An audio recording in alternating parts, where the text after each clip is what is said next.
We will talk to the former head of NFL officials, Dean Blandino. He'll join us coming up at the top of next hour. More phone calls as well. We'll update the poll results as well. That'll be coming up. Also, the must-win game of the weekend. We make way for Domonique Foxworth, ESPN writer, commentator, and also he's got his own podcast. He contributes to Get Up, former NFL player, grew up in Baltimore, University of Maryland, probably still a Ravens fan, so maybe his opinion is slanted a little bit here. Domonique? First of all, Dan, thanks for having me. I'm not still a Ravens fan because I never was a Ravens fan. Like, they didn't get a team there till I was like 14. And by then, I was trying to get a scholarship and get some girls to like me. It's too late to become a fan when you're like 14, right? I'm in the ninth grade. Who did you grow up liking? I just love football. I was a big Barry Sanders fan. One of my best friends was a Cowboys fan. So then, of course, I had to root for 49ers and Jerry Rice. So, yeah, I didn't really have a team. And when you're, I don't know if anybody else can relate, but Washington had a team. But we're Baltimore, so we're close enough to Washington to hate them and be far enough away that you can't actually consider that your team. So you root against them. And ironically, I live in D.C. now. Okay. Give me the headline. What is the headline after last night's game, and should there be a different headline from last night's game? So I think the headline from last night's game is probably some weird pun on Lamar's name. It's probably the top headline because that's what that game really felt like it was about. And honestly, I watch a lot of film and try to analyze the schematic decisions in all these games, and I'm not rewatching last night's coach's film. Because it wasn't about scheme. It was about Jamar Chase being better than everybody on the field, Lamar Jackson being better than everybody on the field. And I think the next headline would probably be about the Ravens defense might cost them a shot at the Super Bowl. Yeah, that's what I was wondering, because I can come away with, and not negative angles on this, but with the Bengals, they lose another close game. And I thought that they were going to win that game last night. And then I look at the Ravens, and I have to look at a bigger picture. So I'm going to extrapolate and go, what's this mean for them, bigger picture? Can they beat Kansas City in January? It depends on the week you talk to me. A couple weeks ago, I would have said yes.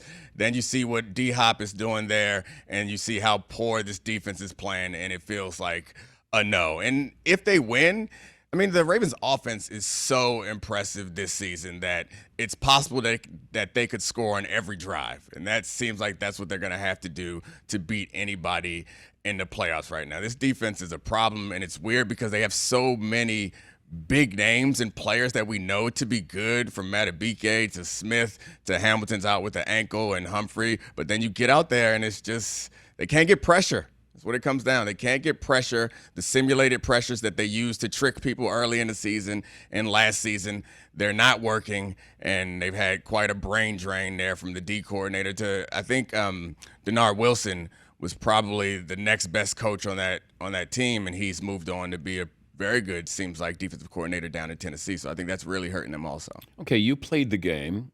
Final 2 minutes there. Do you want everything called there? You know, there was holding on that 2-point conversion. Burrow got hit in the face mask there. How do you want it called? Yeah, I mean, I think you nailed it off the top with the biases. Whatever team I'm on, I'm creating a rationale around that. But honestly, if I am a coach and if I'm a leader on one of those teams, shut the hell up and play, man. Like, that's what it comes down to for us is normally those calls, I feel like complaining about the referees is also like complaining about the weather. It's like it's not in your control, yet it's going to impact the game. There was a holding call on the Ravens on that 4th and 2 earlier in the game that I thought was a little ticky-tack. It sucks when you're on the wrong end of those, but it just kind of happens, and neither of those felt like egregious at the end, which I know is not a consolation to anybody who wanted the Bengals to win. But that little tap on the face mask, as a defensive player, that's ridiculous. Like, I never think that should be called ever when a quarterback gets his face mask grazed after he's released the ball. Do you think Mahomes gets that call? Probably. Okay. Yeah. All right. The rules are a little different for certain players. But why? I mean, I think that we're human. The refs are human. You're influenced by those things. I think the reason why they called that holding on on Jamar Chase early in the game that I thought on Stevens that I didn't think was a real call was because it's Jamar Chase, and they expect Jamar Chase to be open. If he's not wide open, there must be something wrong. When it comes to MVP, and I've been on this campaign, on this soapbox, I hope they don't hold what Lamar Jackson doesn't do in the playoffs against him during the regular season. Because, we're going to get there and we're going to go, God, you're going to give Lamar another MVP? And he's like, I don't remember them ever saying that about Aaron Rodgers or Peyton Manning or Favre. It feels like we're so postseason conscious of what we do in the regular season. The Joker in the NBA. It felt like he's got to win. Okay, then he won. Now Giannis, he's got to win. Then he won. Now people are like, why did Embiid get the MVP? It's weird how we do that. And I hope that the voters don't do that with Lamar this year. If he is the MVP, he's the MVP, and it's called the regular season MVP. We wanted to match up because these are the only things, as we get further from history, the only things that we can point to is like who won MVP, who won the Super Bowl. And so we wanted to match up. We want the MVPs to also be the guys who dominated the playoffs. And you're right, it influences the way that we appreciate their following seasons. And Lamar has to do it in the playoffs, obviously. But when you are playing the way he is playing this year, there's no question that he's the MVP of the league right now. He's making it such that all the important passing categories, he's number one in. And then he does ridiculous things like he did last night on the sideline in the red zone to make plays that allow them to win, that go far beyond coaching or any of the talent of the players around him. We're talking to Domonique Foxworth, ESPN writer and commentator. You can see him on Get Up. He has his own podcast. The biggest reason I want to have you on is, I think you brought this up maybe on Monday, that you felt like Buffalo Bills players were easing up on Tua, as if to consciously say, we don't want to end his career. How did you come to that conclusion?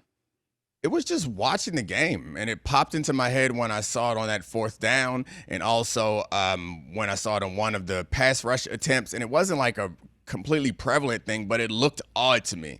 And maybe I was out there looking for it because we all were kind of nervous watching Tua play.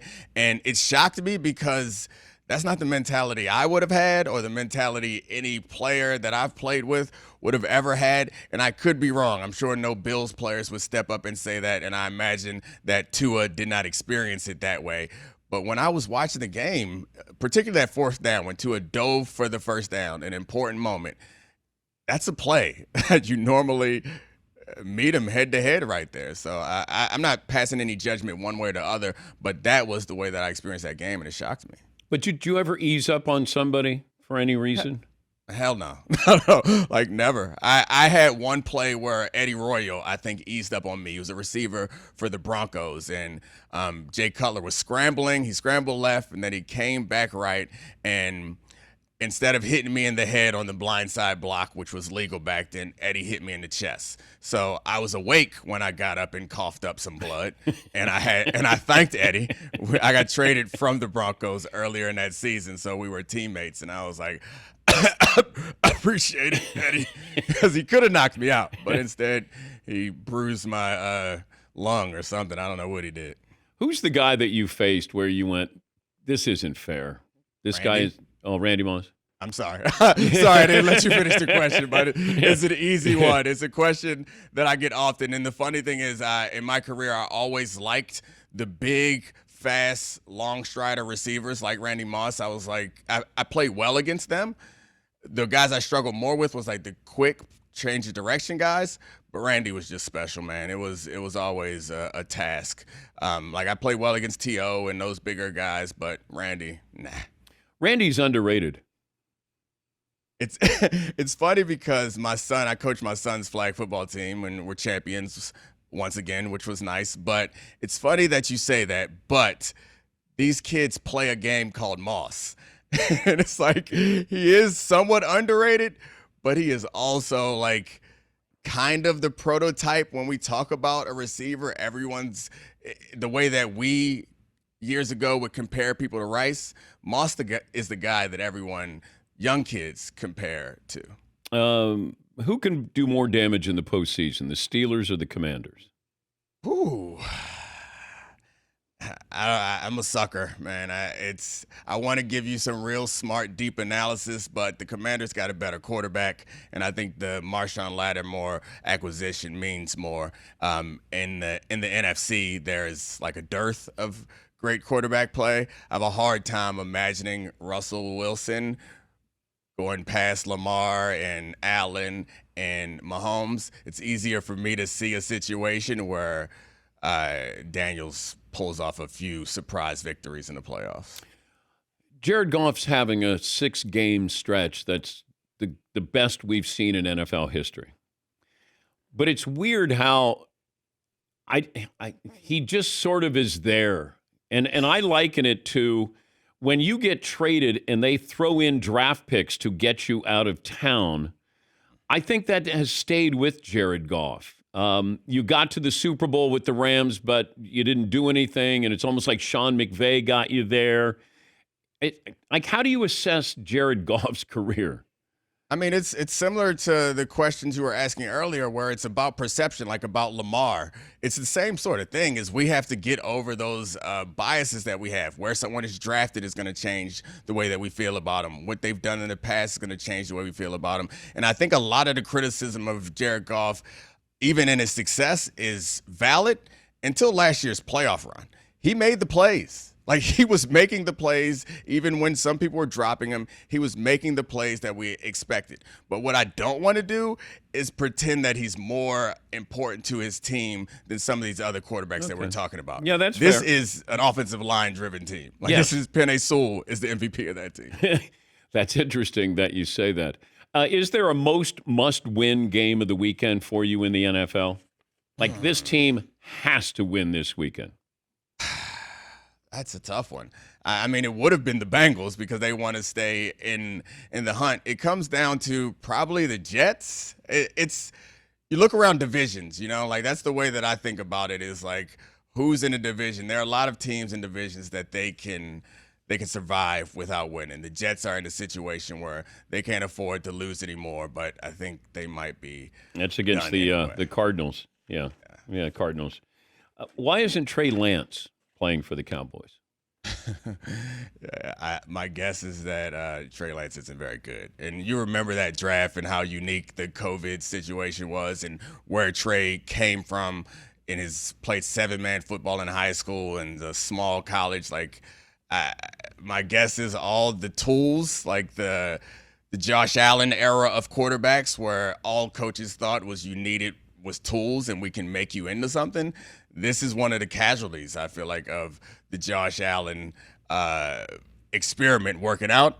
Other coaches thought they could do it. Yeah, but you have Cooper Rush, who's 31. You already know what you have. I just thought maybe the Cowboys give him a chance to play a little bit. Yeah, I don't think that's a terrible idea unless he's terrible.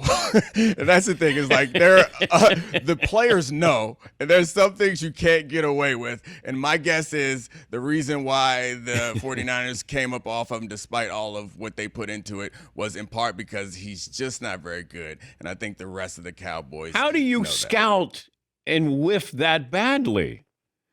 It's a tough. So that's the thing is I've been arguing on the side of, and this is probably a broader conversation about analytics, but I've been arguing on the side of the Michael Penix draft pick, despite the fact that everyone doesn't like it. And I argued for the Trey Lance draft pick also, that was the guy that you want to pick, in part because these moves that look stupid in hindsight, like there are so many of them, but you have to do some stupid stuff to kind of crack the code. Like if you follow the traditional status quo, you will be amongst the pack. And of course, the volatility of your decision goes up. So 9 times out of 10, if you do something risky, you're going to be wrong.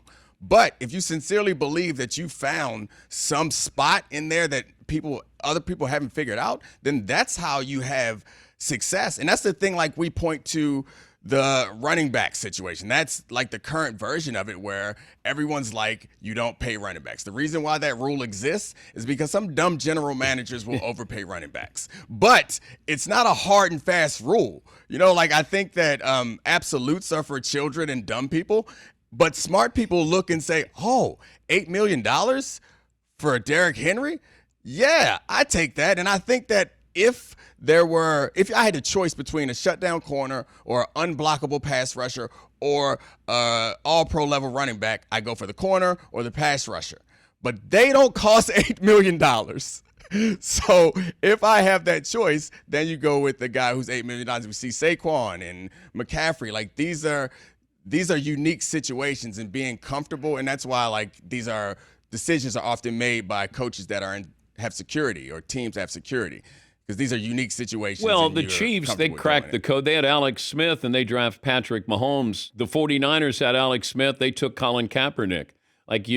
But exactly. I don't like when you can get a guy and you don't have to trade up to get the guy. So when you want to take a risk up top, okay, but don't compound it by saying, and we're going to give you, first-round picks here. Then I have a problem with cracking the code. Unless Trey Lance was Lamar Jackson. That's the thing is football is a risky ass game. But you didn't have to go up and get Lamar Jackson. He fell in the Ravens' lap. But wouldn't you have gone up and gotten Lamar Jackson if you could? I guess I get your point. It's a high risk maneuver. I get it, and I think you're right. People got caught up with Lamar, and they go, he can run, but can he throw? And my point is, and you would know it better as a defensive back, I need to get from A to B. I don't have to look. Jim Furyk's golf swing is ugly. He's a Hall of Famer, and that's it doesn't have to look like Dan Marino. It has to act like Dan Marino, and getting it from A to B is what he's done. You're right. I mean, I don't disagree with you, and I can't argue with the numbers when it comes to making decisions. Like, it never really pays off to cobble together picks and move up. Like, you see Micah Parsons falls to mind as a great player who falls to you. I think you're right generally, and I think generally it's more advantageous to throw the ball than it is to run the ball. However, there are situations where you have to go against the status quo and make these decisions. And I guess from my perspective, the person that I imagine I am and the type of general manager or coach that I imagine I would be one who's not sitting back hoping the odds work for me. It's one who plays the odds as much as possible until I see an opportunity. And then I say, this is my spot. We're going all in, because I'm not going to go out like, I just did what everyone said and it didn't work out for me. I'd rather be fired because they can point to the one risky decision I made and it didn't work out. Or then I'm the greatest coach of all time because I figured I cracked the code. He's Domonique Foxworth, the in-season football podcast 3 times a week, also contributor to ESPN's Get Up. Great to talk to you, man. Thanks for joining us. A lot. No problem. Thank you. All right. That's Domonique. Let's take a break. Back after this.